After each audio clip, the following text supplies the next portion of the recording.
The woman who gives life to art is none other than our speaker, Dr. Nancy Cartwright.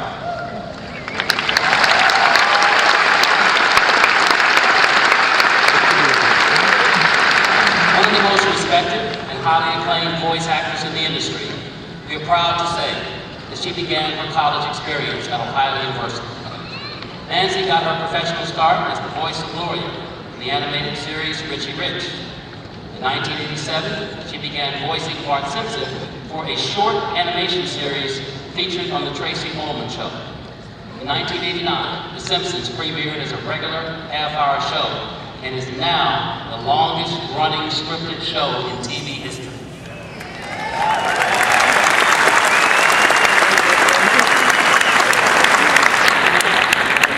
Bart is not the only character to benefit from her talents. She lends her voice to several of the show's supporting characters and has done voice work for dozens of animated television shows. In addition to her voice and acting work, she has transitioned to producer, starting 2 companies, Cartwright Entertainment Inc. and Sports Blast LLC. She also actively supports many nonprofit organizations that help children and create safer communities.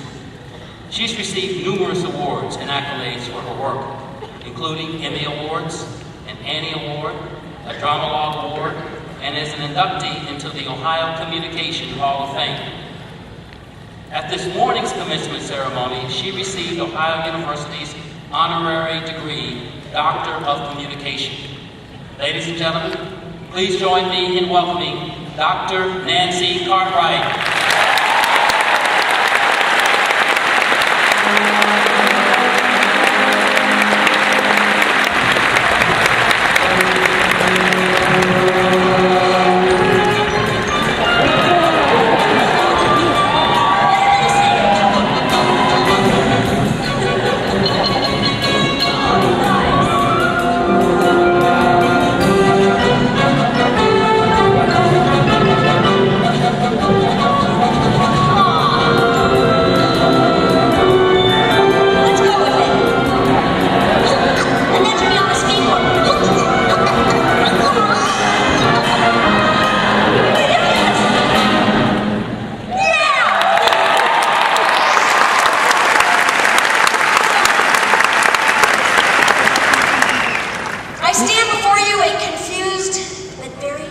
successful 10-year-old boy. I'm Bart Simpson. Who the hell are you? Do you realize that most of you were either gestated or suckling when I started doing this voice on The Simpsons, the Tracy Ullman Show, huh? It's crazy. Which reminds me of Bart's favorite swear word, bosom. As a disclaimer, if at any point in this speech I ever feel I've gotten a little serious or I have lost you, I may toss in a little bosom to lighten things up, okay? All right. You'll all know the word I really mean is fart fudge. Quick show of hands, how many of you know where you are going to be this summer? Wow. Very good. How many of you know exactly what you want to do the rest of your lives? Okay. How many of you planned your fall schedules around The Simpsons Halloween episodes? Raise your hands. When President McDavis asked me to do this commencement speech, I was very honored. I was honored and a bit apprehensive, to be here at the same time. Because I never imagined in my wildest dreams that 34 years after attending Ohio University, I would be back here in front of the graduating class of 2012 and offering a little sage advice. I mean, think about it. What could an actor who plays a 10-year-old boy tell you that you don't already know? Every guy here has been a 10-year-old boy, and if you're a woman with an Ohio U boyfriend, you're dating one.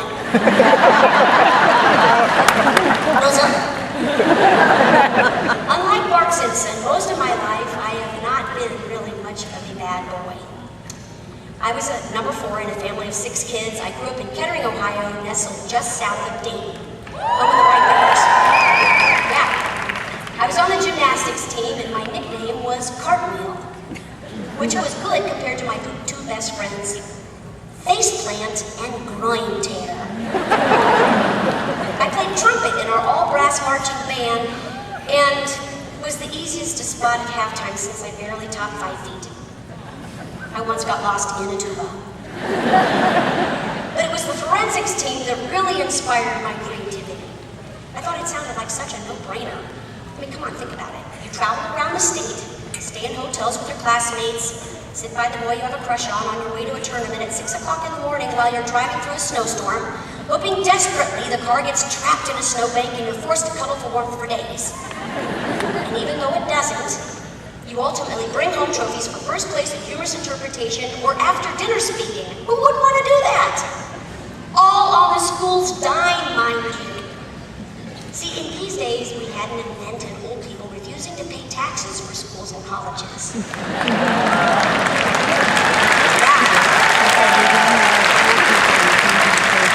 I found my niche in telling children's stories like James Thurber's Many Moons and 13 Clocks. I also did the junior and senior class plays, community theater, and several Readers Theater productions, happily cartwheeling from event to event. This was my training. I didn't take any acting classes. I didn't take any voice classes. I just got out there and produced. And with that, I give you lesson number 1. Do what you love. For Bart, that involves some kind of gun that shoots werewolves and zombies. As for me, fresh out of high school, I was hired at the Dayton-based WIMG radio station.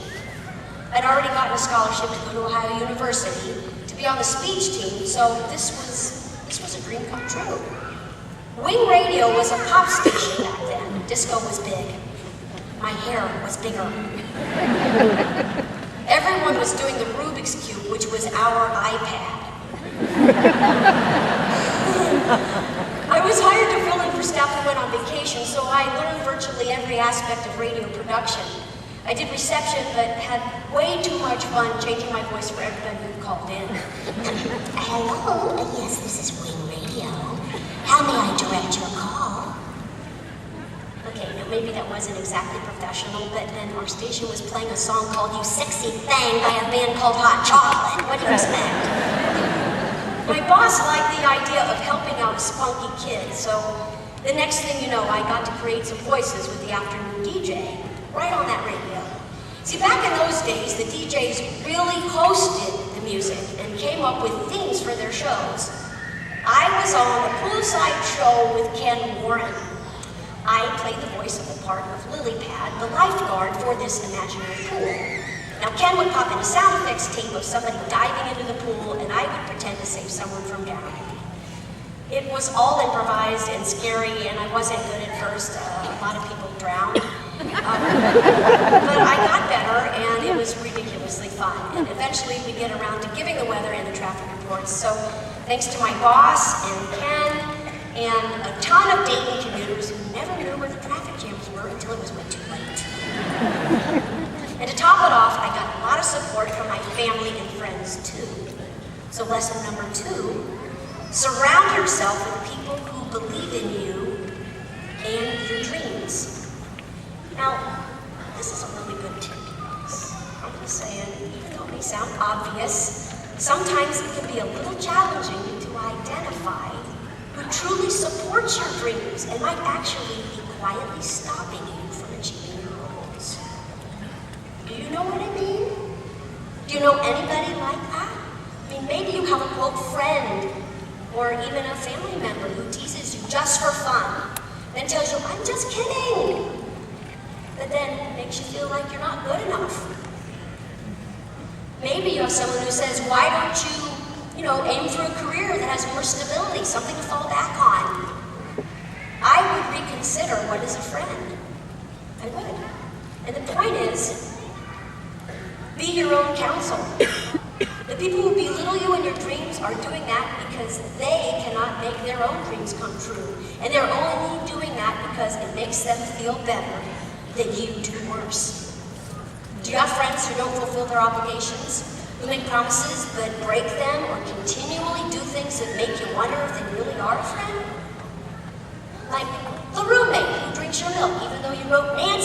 do not drink on all four sides and the bottom. Yeah, the girlfriend who drags you to a party and where you don't know anybody there, and then she hooks you up with some guy and then disappears with your car, so you have to get a ride home from three guys who belong to a Michigan paramilitary organization. Well, to me, that is no friend.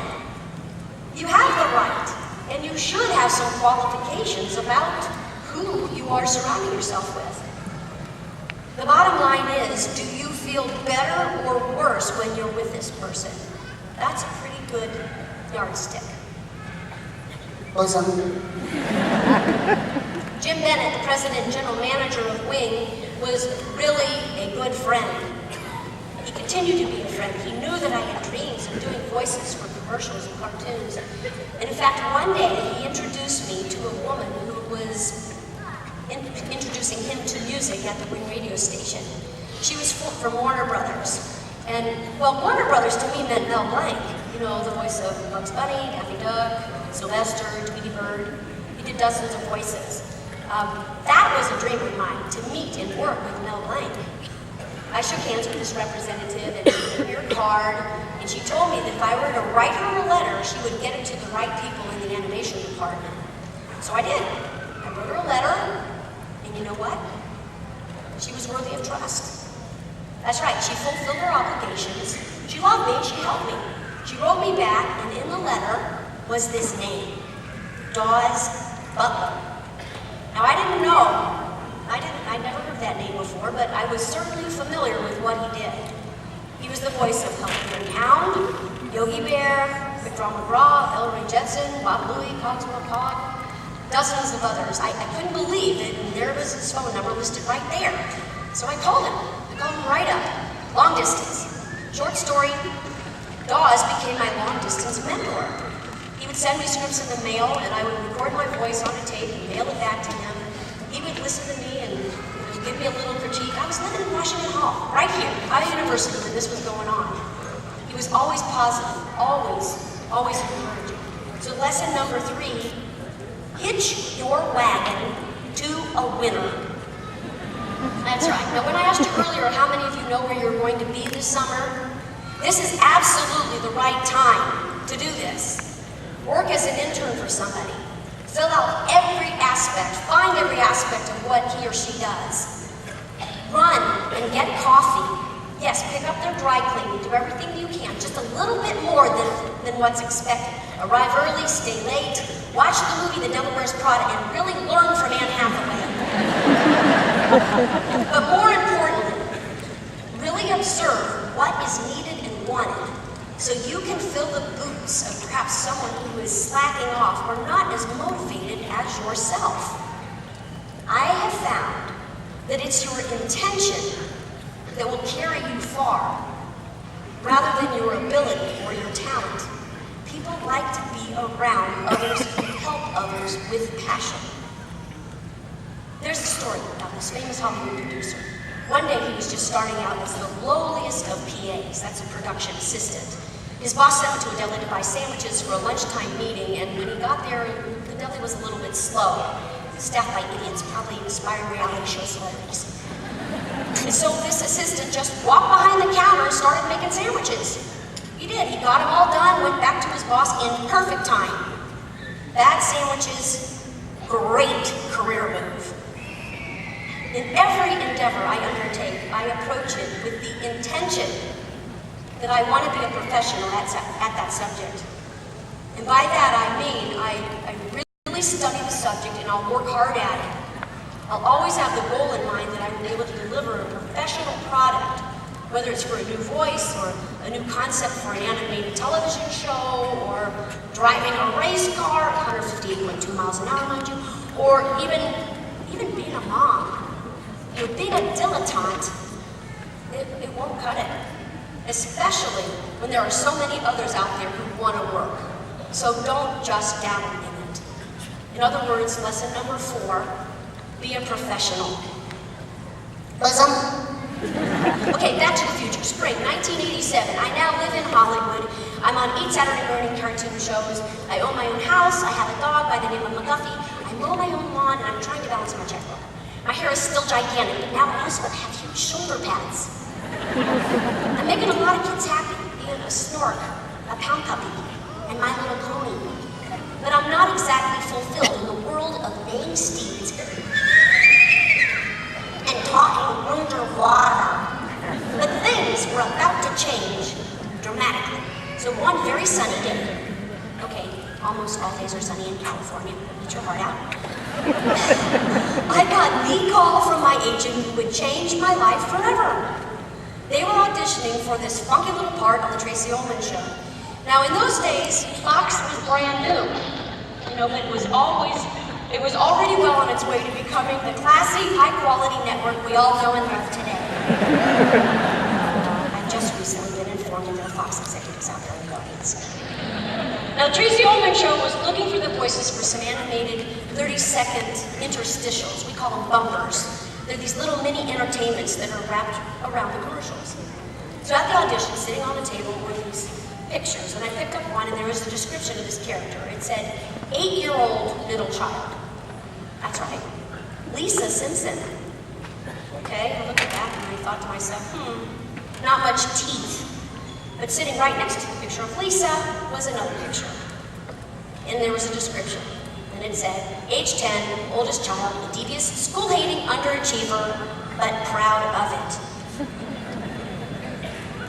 That's right. Bart Simpson. Now, okay, show of hands again. Between Bart and Lisa, how many of you would rather be Bart? Good answer! Well, you're college graduates, so you're all a bunch of Lisas anyway, but at least you're smart enough to know you goofed. Well done! Well, I was ushered into this tiny little office, and sitting there behind this huge desk was the creator himself, Matt Groening. I was just a little bit scared of him because he was a genius, and I didn't yet know what an incredibly nice guy he is. And on the other hand, he was scared of me because he knew I could survive Halloween on Court Street. I said to him, look, I know I'm here to read for Lisa, but I'd rather read for the kid. Is that okay? Do you mind? He said, oh, that's fine. I said, okay, good. Blah, blah, blah, blah, blah, blah, blah, blah. Oh my God, that's him, that's Bart, you're hired. Bam! That's right. Lesson number 5, trust your instincts. You are right. Listen to that inner voice. If it's guiding you, it's totally guiding you correctly. My instincts, they guided me right to where I am today. I mean, had I done what was expected or what was right, in this case, I wouldn't be here today. I wouldn't. There's no way that I would ever have been cast as Lisa Simpson. I trusted myself knowing that I not only wanted to be Bart Simpson, I simply had to be Bart Simpson. My final tip, you are responsible for the condition that you are in. So when it comes to being successful, make sure you decide exactly what it is you want to accomplish. By 1981, I was working at a theater arts library. There was a fella that I met there and I became friends with who was my age and who was an animator. He was fascinated that I had this very special relationship with Dot's Butler, and because his dream was to become an animation director, we made a pact that one day we would be on a very successful animated show. Well, several years later, I was on the soundstage, ready to start to record the first of a series of the Butterfinger commercials as Bart, and I couldn't believe who walked in the door. Yeah. That one decision that he and I made, David Silverman remains one of the best directors of animation on the show, and he's my friend. Nobody prepared me for success. Nobody told me what it would be like to be at the top of my field, and certainly nobody had any clue that the show would still be on the air 23 seasons later, and I would be here today with you doing the commencement speech. I had no idea of that. I just decided what I really loved doing. And then I made little choices all along the way that supported that decision. And I don't want to paint some kind of a fairy tale Cinderella kind of a story here. I did make mistakes. I mean, everybody makes mistakes. But the truth is that when I realized that something was going wrong and I wasn't quite focused on my goal, my purpose, I just changed my mind. We can do that so easily. Just change your mind. You get yourself right back on another track. Right? Bosom. end off, there's just a few friends who would like to offer a few bits of their own sage advice. The thing about huckleberries is, once you've had fresh, you'll never go back to canned. Daddy says dice are wicked. I'm gonna eat chocolate till I barf.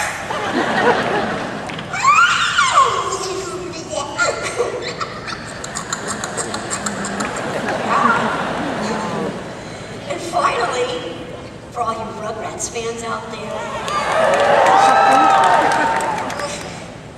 It's not really the oatmeal I'm afraid of.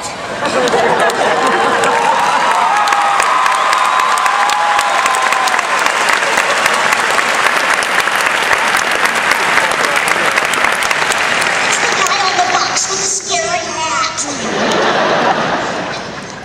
here's another one. I just love Chucky.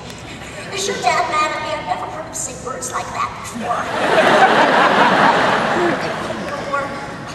I'm telling you, Tommy, that Santa is a bad guy.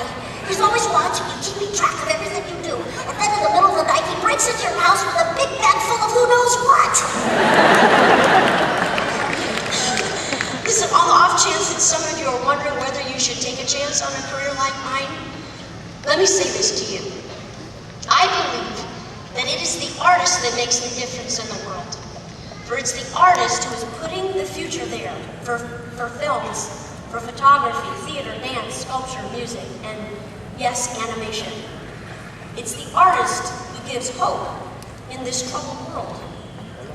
Not everyone has the luxury to be paid as an artist, but it's very important that you find an outlet for yourself as an artist. For I also believe that it is the responsibility of the artist to use his or her position in society to help inspire those around him. And you don't have to be an artist in the field. You can be an artist. You can be a mother and be an artist. You can be an athlete and be an artist in what it is you do. It doesn't matter your chosen profession. Just do it and do it well, and you will be an artist. I encourage all of you, seniors, underclassmen, 10-year-old boys who are here, your moms, your dads, to live life with passion. Life is an art. So make it beautiful, okay? And make it yours. In summary, do what you love. Surround yourself with people who believe in you and your dreams. Hitch your wagon to a winner. Trust your instincts, you are right. And you are responsible for the condition you're in, so decide exactly what you want to do. And one more thing before I go. Eat my shorts.